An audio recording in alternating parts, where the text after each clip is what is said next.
الحمد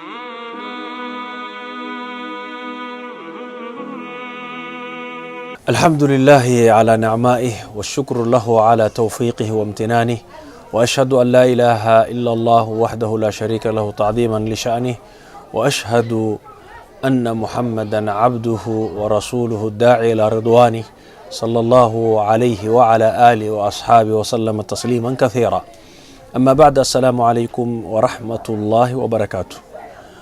muuqaal kan yar ee kooban insha Allah daawan doontaan waxaan ugu talagalay waa radin ku wajahan dadka caadaystay in ay culimada ay xagxagtaan. waxa uu si gaar ah ugu wajahan yahay qodob ku saabsan dhawaan hay'adda culimada Soomaaliyeed ay ka hadleen oo dad fanaaniin ah oo wadanka fasaad iyo fisq ku waday, taasoo ay dad badan ay arrimo aan sax ahayn ka sheegeen. waliba dadka qaarkood ay ahaayeen dad huwan maqaam dawladeed huwan oo si qaawan culimada wax uga sheegay. taa macnaheedu ma aha in aan shakhsi u soconno, laakiin waxay tahay annagoo Ilaahay ugu dhawaanayna in culimadeena sharafta leh ee u taagan har iyo habeen sida ay diintan ummadda ay u gaarsiin lahaayeen, muqaddasaadka ummadda u ilaalin lahaayeen, in wax laga sheego aysan ahayn wax cuntanta. waan ogahay inaysan ku habboonayn in dadka noocaas oo kale laga daba hadlo, laakiin dad badan ayaa ku lugo'aya, dad badan ayaa u riyaaqaya hadalka baraaqa ah ee aan waxba ka jirin ay meelaha ku soo qorteen. sidaa darteed bay tahay in dadka loo caddeeyo waxa saxda iyo waxa khaladka ah, liyaxyaa man xaya can bayina wayahlik man halaka can bayina. si ninkii noolaanayana oo si saxa wax xujo cad ugu noolaado, ninkii halaagsamayana isagoo og u halaagsamo. ilaahay waxaan ka baryaynaa in hadalkan aan soo wadno oo aan ilaahay dartii ula danreenahay iyo inaan difaacno culimadeenna, in ilaahay ikhlaas nooga dhigo naguna anfaco. qofkii isagoo iska dhex arka yuusan shakhsi u qaadanin, laakiin macnaha ay xambaarsan tahay ha ka raaco. marka hore dhowr qodob baan ka dhigaynaa oo kooban. horta culimadu makaanada ay ku leedahay bulshada dhexdeeda ama ummadda dhexdeeda, ilaahay baa subxaanahu watacaala qur-aankiisa ugu sheegay walladii yarfac illaahu aladiina aamanuu minkum waladiina uutuu lcilma darajaat. dadka ahlu cilmiga ah ilaahay baa darajo siiyey. inamaa yakhsha allaha min cibaadihi alculamaa. alculamaau culimaduna warathatu lambiyaa. waxay ila tahay marka intaa haddii ay isu aroorto ama intaas ay isu raacday ayaa ugu filan wanaag iyo sharaf ugu filan in ilaahay darajadoodii uu meel sare gaarsiiyey, in ilaahay subxaanahu watacaala uu ku tilmaamay inay yihiin kuwa ilaahay si dhaba uga baqaya, in lagu tilmaamay inay yihiin dadkii dhaxleeyey ambiyada. maxaa yeelay ambiyadii marka ay tagtay diintani nama soo gaarteen haddaan ilaahay dad culimaa u bixin oo kala dhigdhigta oo xumaanta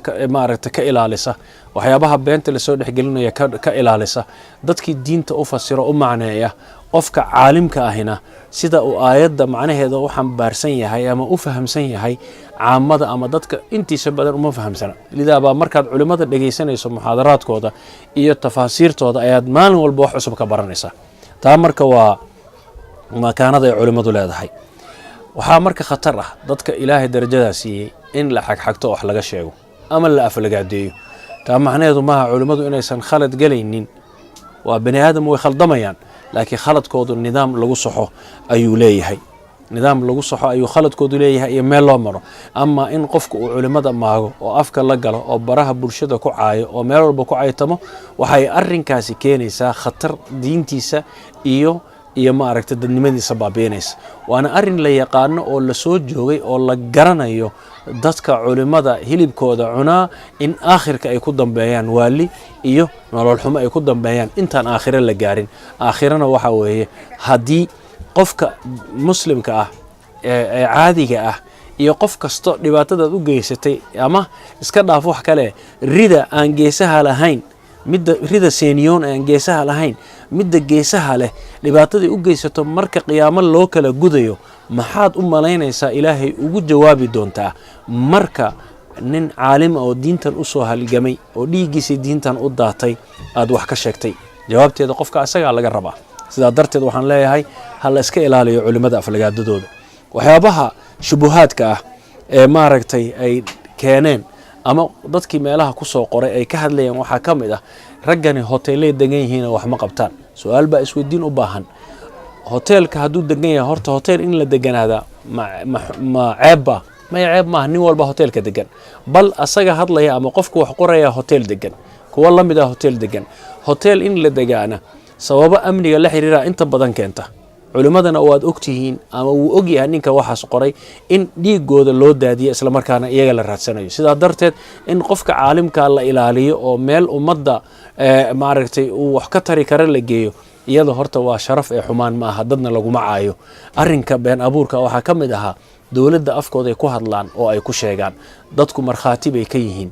inta bayaan ay soo saareen markii khilaafaadku hadda dowladda ka dhex dhacay oo golaha shacabka iyo golaha sare ee hoggaanka isqabteen waad ogeedeen in ay bayaan ay ummadda uga digayaan oo cadaalada ay ka soo saareen oo Sheekh Nuur Baaruud uu ka hadlay Sheekh Bashiir kulli ay ka hadleen Ilaahay xifdiye iyagoo si cadaalada uga hadlay mar kastana ay kaga hadlaan markii dowladda hadda jirta madaxweyne Farmaajo la dooranayay hadalka Sheekh Bashiir Allah xifdiye uu ka jeediyay golaha waa la ogaa hadal qiimo badan oo uu ku waaninayo dadka ka soo xaadira meesha oo runtii wax weyn ka bedelay ayuu ahaa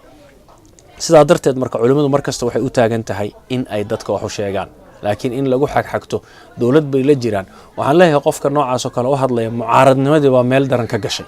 oo qofku mucaarad waa noqon kartaa dowladna waad mucaaradi kartaa laakiin wax kasta ma mucaaradi kartid diintii miyaad mucaaradis dowladdan aad mucaarad ku tahay diintu ma laha culimadii haddaad mucaaradayna war culimadan iyo dowladdu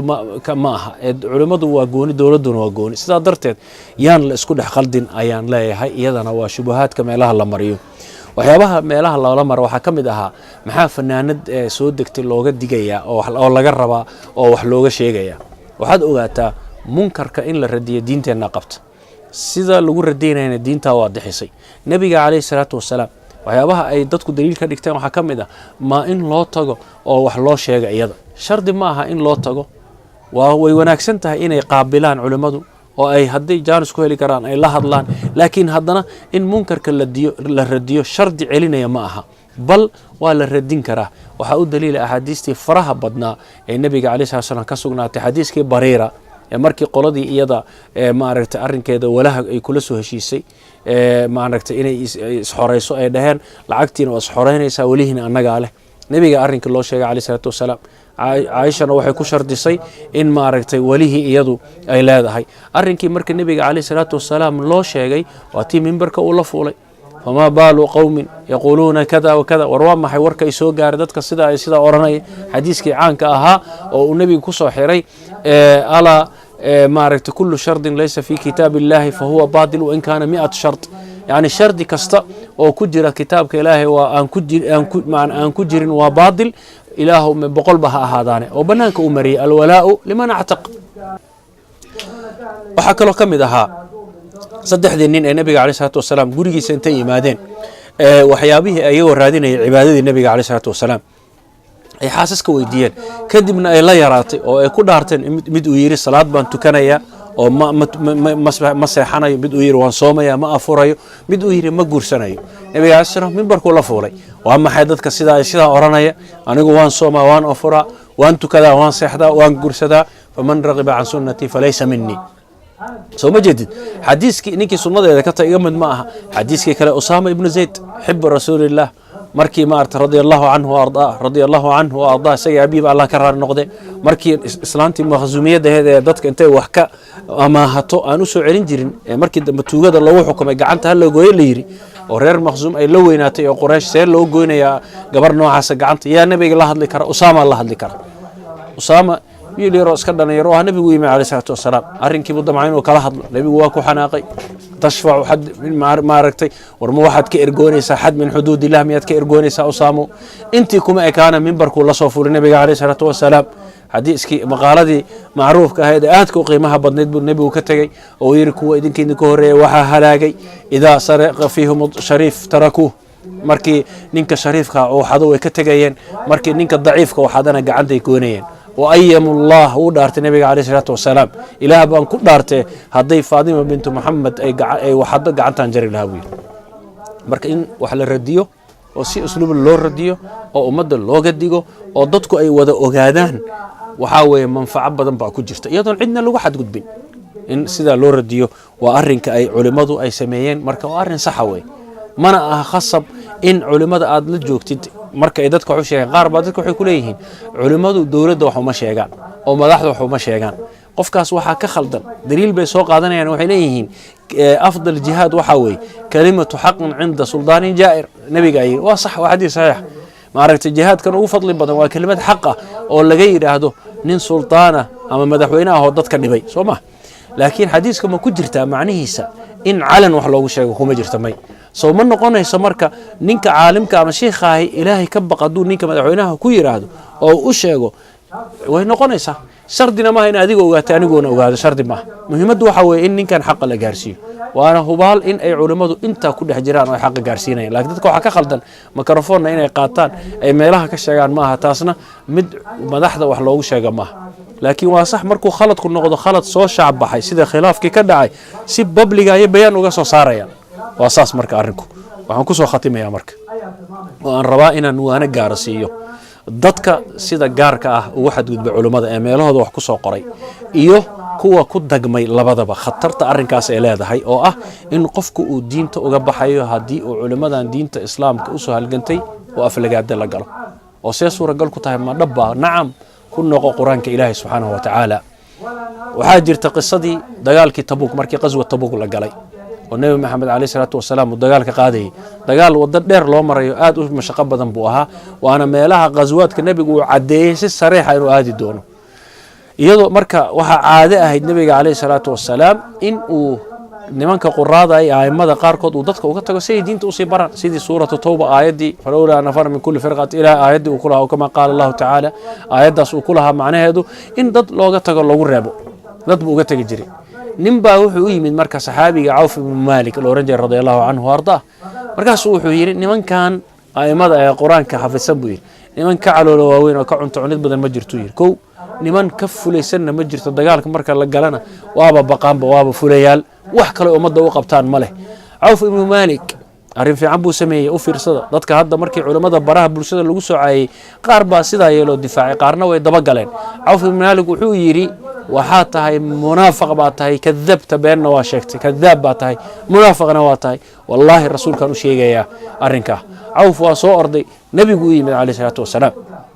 xadiiska cabdullahi bin cumar baa warinaya radia allahu canhum waardaahum wuxuu yidhi wuxuuba yimid cawf iyadoo aayaddii waxyigu uu ka soo hormaray oo ilaahay uu soo dejiyey aayadihii ku jira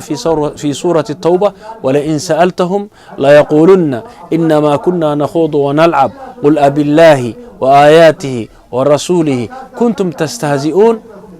ما أركت لا تعتذروا قد كفرتم وهذا ما خلاص وحال يري آيدي وكسهر مري آيد معناه دوحوي هداد ويديسو dadka khusacbalaadka qoraya hada Facebook dadka wax ku soo qoray kuwa hadii maanta la weydiyo wuxuu leeyahay wallahi yani waxa iskaga soo saaray waxa igu jira ilaa Facebook ma ogta marka furtay what's your mind buu ku leeyahay maxaa maskaxdaada ku jira sooma wallahi cayaarayga had qalinka iga dafay arinta ma soconayso ilaahay wuxuu yiri wala in sa'altahum hadaa weydiiso waxay oranayaan inama kunna nakhuudu wa nal'ab wa cayaarayni markaas ilaahay wuxuu yiri qul abillahi warma ilaahay iyo rasuul rasuulkiis iyo aayaadkiis ayaad kuntum tastahzi'un ad ku jeesjeesaysan oo aad ciyaar ka dhigateen wax ma aragtay facebookada iyo lagu soo qoray iyo wax lagu baashaala ka dhigateen jeesjees la ta'tadiru qad kafartu aw dhamaatay laakiin toobadu way furantay aayadda qaybteeda ma cadeynaysa u fiirso haddaba su'aal isweydii ninka aayadda ku soo degtay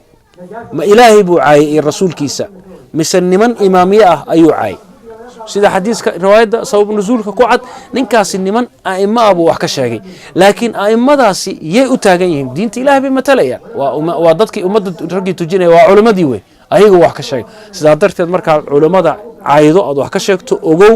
Allah subhanahu wa ta'ala iyo rasuulkiisa iyo diin baa taabatay arrinkaasna waa ku yaala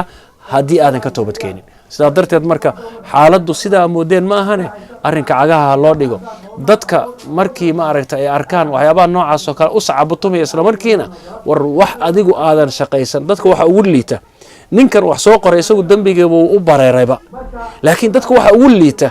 nin isagu dambigi aan lahayn markii hore laakiin macna darro sacabatuma ku qaaday halka ka kalena uu ka faa'iido badan yahay ala aqal arinta difaaca istaaga waana arrinka la rabo ilaahay baana adna cirdigaaga maalinka yawmal qiyaamada difaacay marka tiraado